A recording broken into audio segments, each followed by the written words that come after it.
Alguns jogadores de LoL falam que o Mastery é monodedo, ou seja, com um dedo só você consegue jogar com ele. Outros dizem que de Yumi dá pra jogar com o pé. Agora, se a gente tá falando de campeões simples, tem um que sempre tá presente, que é o Garen. Segundo a comunidade, um dos campeões mais fáceis do LoL. Então, eu não jogo de Garen, mas diante de campeões como Lee Sin e Zed, a impressão é justamente essa. O campeão parece quase que casual. De qualquer forma, o jogador de hoje dedicou 10 horas para provar que o Garen é sim o campeão mais fácil do LoL. E lá vamos nós. Since League started, Garen has been known as the no-skill champion. I mean, whether you're spinning to win or just one-shotting the enemy backline, Garen basically plays himself. So I decided to find out for myself if he was really that easy. First, I decided to look up the most common build and runes for Garen, as well as a description of his abilities. You just want to build things that make you go fast, while also giving you some decent damage and tank. But his abilities... oh boy. Cara, imagina se todos os jogadores de LoL pesquisassem os itens que eles têm que fazer antes de começar a jogar. Não seria incrível? I mean, I knew champions were getting more complicated, but comparing Garen's abilities to a new champion like Casante's is just ridiculous. I mean, looking at the difference between their ults, Garen's is a simple true damage execute where he yells, "For the cause!" And Casante's needs his own freaking Spark Notes page, because there is no way I'm Cara, olha a diferença do tamanho do texto do ultimate do Cassante comparado com o do Garen. Tipo, provavelmente só no ult do Cassante tem mais palavras do que em toda a descrição do Garen, do que toda a descrição de qualquer campeão antigo. all of this. But anyway, after my initial research was complete, I was ready to jump into my first game.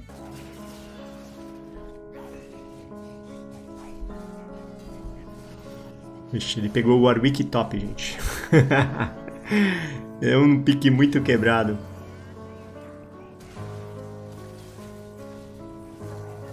Ixi, Maria. Okay, so after my first hour, I realized something very important about Garen. I way overestimated how broken he is. So after my first games, I realized I might need to do a little bit more research on how to play Garen. So I did what anybody would do, and I went to YouTube.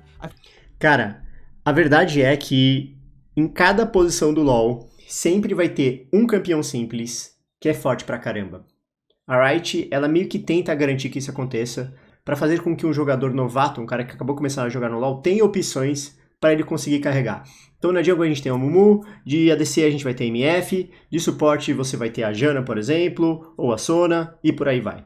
E no top a gente tem o Garen, um campeão que tá muito, muito forte. Found several decent guides, but the channels that stood out to me the most were LoL Dobby and Damacium Replay. LoL Bons Dobby canais. had an in-depth look at the rank 1 Garen, and Damacium Replay has high elo gameplays of every Garen matchup you can think of. Links will be in the description if you want to check them out. I ended up learning a lot from these videos and this challenge altogether, and I'll address the 3 biggest tips at the end of the video. So my next game started off a little rough again because I may or may not have forgotten to buy items, which ultimately led to me getting tower dove. But as I started Nada como esquecer de comprar itens no começo do jogo. Ao menos se isso aqui fosse Dota, né, gente? Mandava o nosso pequeno ajudante comprar as coisas pra gente. I knew I had to take these newfound skills into ranked. And I lost immediately. Okay, so I know this looks bad, but I think it's safe to say this first 15-minute loss was not entirely my fault. And I lost again. But despite losing this game, I actually played super well, which was a surprise considering I was laning against a Teemo, whose poison constantly resets Garen's passive timer, which makes it a little bit harder for O Garen precisa ficar fora da luta para recuperar a vida e o Teemo fica ativando o dano ao longo do tempo, e aí ele não consegue aproveitar muito bem. I then went on to do pretty well throughout multiple fights, and I really thought we were going to win the game. But as with many League of Legends games, teammates started to get tilted, and players like Hecarim tried to make these hero plays that ultimately led us to losing the game. But much like the duality of man, I managed to win my next game even though I played pretty poorly. Por que os caras fazem isso? Às vezes, para vencer um jogo, você não precisa carregar. Você precisa ser carregado, deixar ser carregado. É só jogar normal. Despite getting a lot of help, I fought really poorly against Mordekaiser by just running at him because I thought my lead would be enough to win fights. The main reason we ended up winning the game was because Ivern was doing God's work out there, putting the entire team on his back. I mean, he did all of this while also making the entire team look better. And even though we won, I knew I needed to improve a lot if I wanted to reach Diamond with Garen.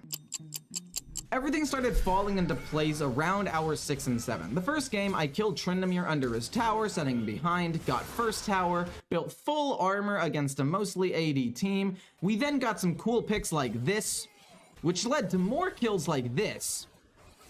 And then the rest of the game was pretty easy, just punishing their bad calls and winning fights. The game got a little bit scary when Master Yi almost got a pentakill and a dragon, but luckily I still had my ult, and with Master Yi gone, the rest of the fight was a really easy cleanup. Cara, isso é assustador porque tem muitos jogos onde você tá vencendo, você está claramente vencendo, e aí você perde uma luta, e aí você reconhece que a partir daquele momento você perdeu. E isso, infelizmente, é mais frequente do que parece.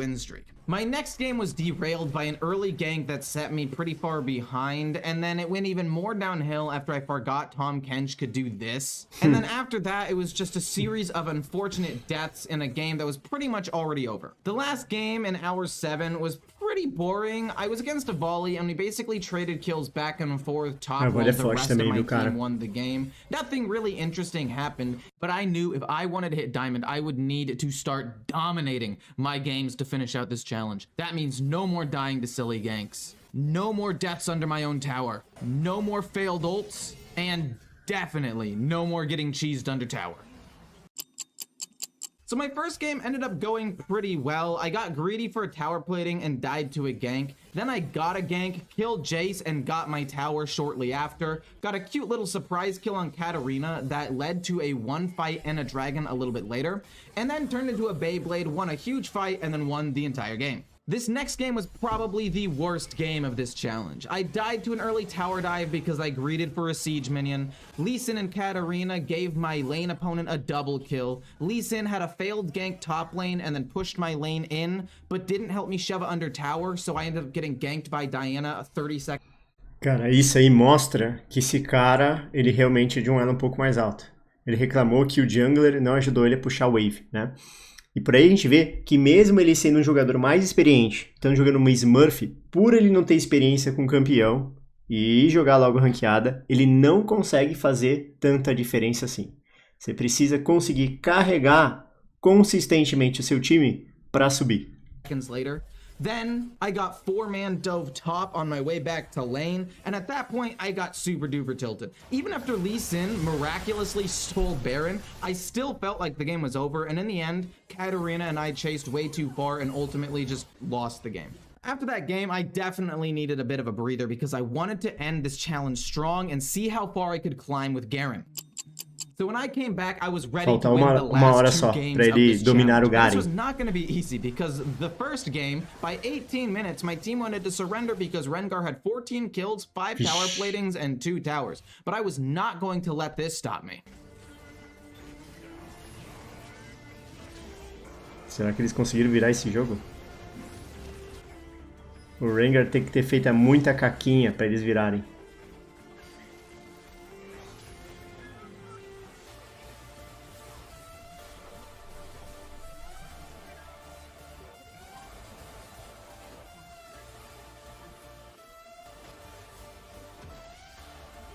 And after winning that game, I thought I could do no wrong. But the last game actually turned out to be super interesting. You see, I've never played against a Skarner top before. I've heard the stories, but I've never taken them seriously. Skarner top, gente. I'm super surprised that after winning early game, I just got pulled under tower 3 times and died over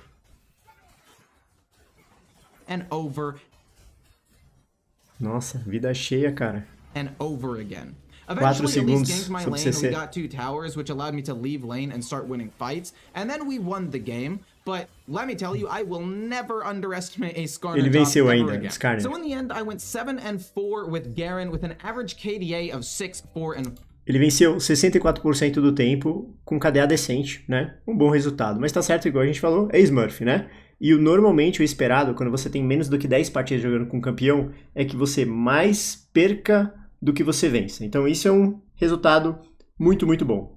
I ended up gaining 89 LP, ending Ele não chegou no plat 4 diamante, with conseguiu chegar no plat 89 LP, and I 4, mas learned tá a bom. lot of things about Garen. He has great sustain in lane with his passive, but it means you have to play pretty safe sometimes. He shreds squishy champions. His mid game is amazing, especially if you are at least even or ahead. His wave clear is super efficient because of his spin, and your base stats are high and his play style is simple, which is very good for new players. However, his damage is not as high as some other champions. He has no ranged abilities, so in hard matchups, it could be difficult to get some CS. He has no real escapes, which means if your wave is pushed into their tower, you either have to play super safe or roam. And last, his late game sucks because he doesn't have a high impact ult, he's not a hyper carry, he's super easily kited in late game team fights, and he's not quite tanky enough to be a super reliable tank. Jogando de Garen, ou você vence o jogo cedo, ou você depende do seu time vencer por você. É um campeão que está super forte na meta atual, tanto no mid quanto no top. Significa que é um ótimo flex pick, para você às vezes jogar no mid e se cair lá. Mas, ao mesmo tempo, é um campeão mais para os elos mais baixos. Então, conforme você vai subindo, as pessoas aprendem a lidar com a passiva do Garen e com o Garen em si, e aí pegar outros campeões começa a ser melhor.